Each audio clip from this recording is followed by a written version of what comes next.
오늘의 묵상 왕이 오시는 길, 당신의 마음은 평평합니까? 사랑하는 성도 여러분, 그리고 이 말씀을 함께 나누는 모든 분들, 주님의 이름으로 평안을 빕니다. 거리에 울려 퍼지는 캐럴 소리가 더욱 선명하게 들려오는 12월 23일 아침입니다. 크리스마스가 이제 정말 코앞으로 다가왔습니다. 창문을 열면 느껴지는 차가운 겨울 바람 속에서도 우리 마음 한편이 훈훈해지는 것은 아마도 만왕의 왕이신 예수님께서 우리에게 오신다는 그 약속 때문일 것입니다. 어젯밤 평안히 주무셨는지요? 밤새 내린 이슬이 대지를 적시듯 오늘 아침 주님의 은혜가 여러분의 메마른 심령을 촉촉하게 적시기를 소망합니다. 우리가 누군가를 집에 초대했을 때를 한번 떠올려 보십시오. 손님이 오기 직전이 가장 분주합니다. 현관에 놓인 신발을 가지런히 하고 혹시나 먼지가 쌓인 곳은 없는지 다시 한번 닦아내며 가장 좋은 찻잔을 꺼내어 놓습니다. 하물며 온 우주의 주인이신 하나님께서 내 안에 오신다는데 우리의 준비가 소홀해서야 되겠습니까? 오늘 하루는 분주한 연말의 일정을 잠시 내려놓고 내 마음의 방을 정돈하며 주님을 맞이할 최상의 상태를 만드는 복된 날이 되기를 축복합니다. 오늘 하나님께서 우리에게 주시는 생명의 말씀은 구약성경 이사야 40장 3절에서 5절까지의 말씀입니다. 말씀을 봉독하겠습니다. 외치는 자의 소리여 이르되 너희는 광야에서 여호와의 길을 예비하라. 사막에서 우리 하나님의 대로를 평탄하게 하라. 골짜기마다 도두어지며 산마다 언덕마다 낮아지며 고르지 아니한 곳이 평탄하게 되며 험한 곳이 평지가 될 것이요 여호와의 영광이 나타나고 모든 육체가 그것을 함께 보리라. 이는 여호와의 입이 말씀하셨느니라. 아멘. 오늘 우리는 대림절의 절정, 성탄을 이틀 앞둔 시점에서 이사야 선지자 이토록 간절한 외침을 듣습니다. 이사야 40장은 성경 전체에서 매우 중요한 전환점이 되는 장입니다. 앞선 39장까지가 이스라엘의 죄에 대한 준엄한 심판과 경고였다면 40장부터는 내 백성을 위로하라는 하나님의 부드러운 음성으로 시작되기 때문입니다. 심판이 끝나고 회복이 시작되는 그 첫머리에 하나님은 다짜고짜 길을 닦으라고 명령하십니다. 성도 여러분, 우리가 성경을 깊이 이해하기 위해서는 이 말씀이 선포된 유대적인 배경을 먼저 살펴볼 필요가 있습니다. 고대 근동 사회에서 왕이 행차한다는 것은 국가적인 대사였습니다. 당시에는 지금처럼 포장된 도로가 없었습니다. 흙과 자갈로 된 길은 비가 오면 패이고 바람이 불면 돌이 굴러내려와 엉망이 되곤 했습니다. 그래서 왕이 방문한다고 하면 왕의 전령들이 먼저 파견되어 소리칩니다. 왕이 오신다. 길을 닦아라. 그러면 백성들은 곡괭이와 삽을 들고 나와서 움푹 패인 웅덩이를 메우고 툭 튀어나온 바위를 깨뜨려 길을 평평하게 만들었습니다. 이것을 히브리어로는 파누 데레크라고 합니다. 즉 길을 비켜라 혹은 길을 닦아라라는 뜻입니다. 그런데 오늘 본문에서 하나님이 지목하신 장소가 참으로 독특합니다. 화려한 예루살렘 시내도 아니고 왕궁으로 들어가는 데로도 아닙니다. 바로 광야입니다. 너희는 광야에서 여호와의 길을 예비하라고 하십니다. 히브리어로 광야를 미드바르라고 합니다. 이 단어는 말씀을 뜻하는 다바르라는 단어와 어원이 같습니다. 이것이 무엇을 의미할까요? 광야는 아무것도 없는 황무지처럼 보이지만 사실은 세상의 모든 소음이 차단되어 오직 하나님의 말씀만이 들리는 장소라는 뜻입니다. 우리가 왕이신 주님을 맞이하기 위해 길을 닦아야 할 곳은 눈에 보이는 도로가 아니라 바로 우리의 마음이라는 광야입니다. 오늘날 우리는 너무나 시끄러운 세상에 살고 있습니다. 스마트폰의 알림 소리, 텔레비전 소리, 사람들의 말소리, 그리고 내 안에서 끊임없이 솟아나는 걱정과 염려의 소리들로 가득 차 있습니다. 이런 상태는 미드바르 즉 광야가 아닙니다. 그저 소음으로 가득 찬 시장통일 뿐입니다. 시끄러운 곳에서는 왕의 행차를 알리는 나팔 소리를 들을 수 없습니다. 예수님이 오시기 이틀 전인 오늘, 우리는 잠시 멈춰서서 내 마음을 고요한 광야로 만들어야 합니다. 그래야 주님의 발자국 소리를 들을 수 있습니다. 그렇다면 구체적으로 마음의 길을 어떻게 닦아야 할까요? 본문 4절은 아주 구체적인 토목 공사 지침을 우리에게 주고 있습니다.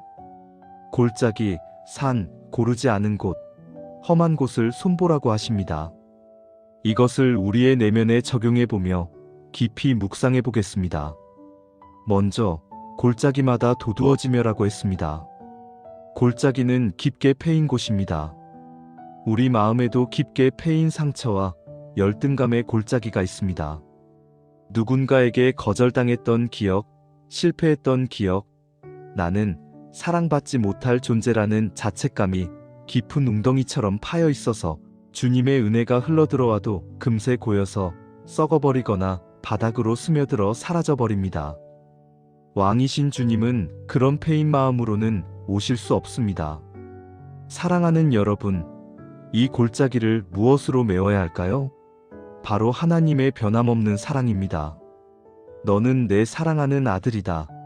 내 사랑하는 딸이다라고 말씀하시는 그 십자가의 사랑으로 여러분의 상처난 골짜기를 가득 채우십시오. 그래야 마음이 평평해집니다. 두 번째로 산마다 언덕마다 낮아지며라고 했습니다. 산은 높이 솟은 곳입니다.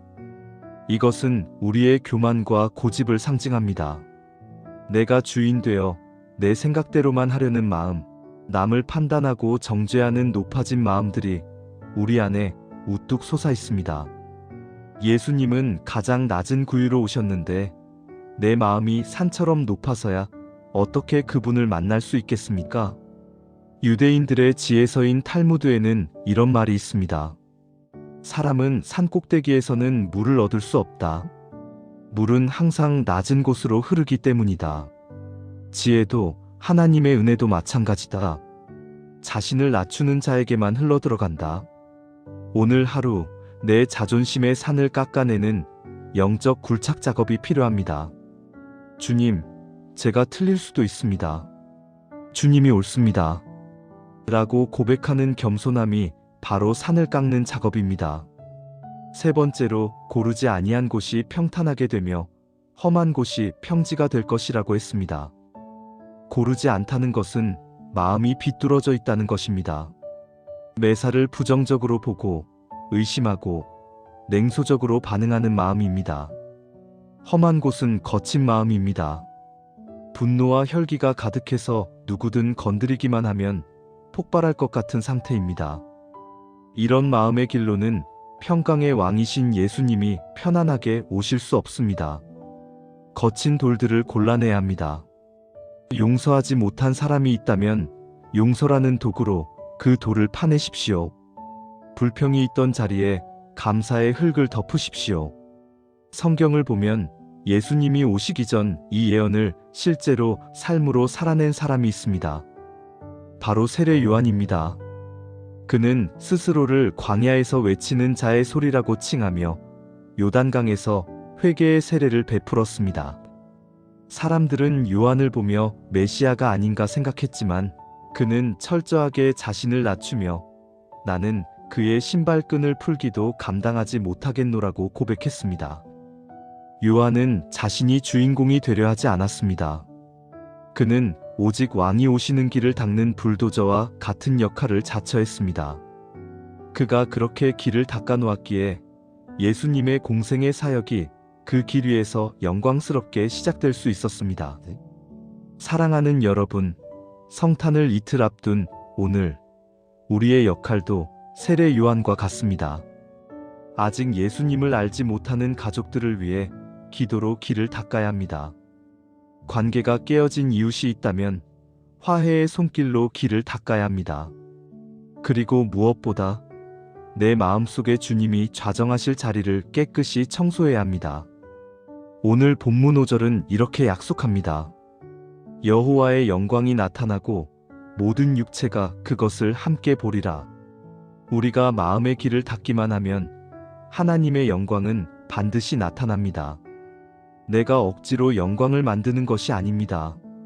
준비된 곳에 임하는 것이 하나님의 영광입니다. 오늘 하루 여러분의 삶의 현장에서 툭 튀어나온 혈기를 깎고 푹 패인 낙심을 메우는 거룩한 공사가 일어나기를 바랍니다. 그리하여 12월 25일 아기 예수님이 여러분의 마음에 오셨을 때 아, 참으로 평안하고 아름다운 길이구나 하며 기뻐하실 수 있기를 축복합니다. 우리 함께 마음을 모아 기도드리겠습니다. 사랑과 자비가 풍성하신 하나님 아버지, 오늘 12월 23일 성탄을 기다리는 설레는 마음으로 주님 앞에 섭니다. 지난 한 해를 돌아보니 주님을 기다린다고 말하면서도 정작 제 마음의 길은 너무나 험하고 거칠었음을 고백합니다. 주님, 제 마음속 깊은 골짜기를 보십니다. 사람에게 받은 상처, 미래에 대한 두려움으로 푹 패여 있는 제 영혼을 주님의 따뜻한 사랑으로 메워 주시옵소서. 제가 더 이상 열등감에 빠져 살지 않게 하시고 존귀한 주님의 자녀라는 확신으로 평평케 하여 주시옵소서. 또한 제 안에 높이 솟은 교만의 산들을 봅니다. 내 지식과 경험을 의지하며 주님의 말씀보다 앞서갔던 저의 오만함을 용서하여 주시옵소서. 성령의 능력으로 이 단단한 바위 같은 고집을 깨뜨려 주시고 겸손히 주님의 뜻을 구하는 낮은 마음이 되게 하옵소서. 비뚤어진 마음, 거친 마음도 주님의 보혈로 씻어 정결케 하옵소서. 미움과 시기가 있던 자리에 용서와 사랑을 심기 원합니다. 불평과 원망이 있던 자리에 감사의 꽃이 피게 하옵소서. 그리하여 이틀 뒤 오실 아기 예수님을 내 마음 가장 귀한 보좌에 모시기에 조금도 부족함이 없도록 오늘 저를 온전히 준비시켜 주시옵소서. 저뿐만 아니라 이 영상을 보는 모든 분들의 가정과 일터 위에도 주님이 거니시는 시온의 대로가 활짝 열리게 하옵소서. 우리의 길이 되시고 진리가 되시며 생명이 되시는 예수 그리스도의 이름으로 간절히 기도드립니다. 아멘. 사랑하는 여러분, 오늘 하루 마음의 길을 닦는 과정이 때로는 힘들고 고단하게 느껴질 수도 있습니다. 하지만 그 수고는 결코 헛되지 않습니다. 여러분이 흘리는 기도의 땀방울 하나하나가 왕이신 주님을 맞이하는 가장 아름다운 레드카펫이 될 것입니다. 혹시 오늘 누군가 때문에 마음이 상하거나 뜻대로 되지 않는 일이 있더라도 너무 낙심하지 마십시오. 공사 중인 도로가 잠시 불편한 것처럼 우리 마음이 거룩하게 빚어지는 과정일 뿐입니다. 오늘 하루도 눈을 들어 주님을 바라보십시오. 주님이 여러분의 오른손을 붙들고 계십니다. 여러분의 가정에 웃음이 넘치고 일터에 활력이 솟아나며 만나는 모든 사람에게 따뜻한 예수님의 사랑을 전하는 복된 하루가 되시기를 진심으로 응원합니다. 여러분 모두 힘내십시오. 감사합니다.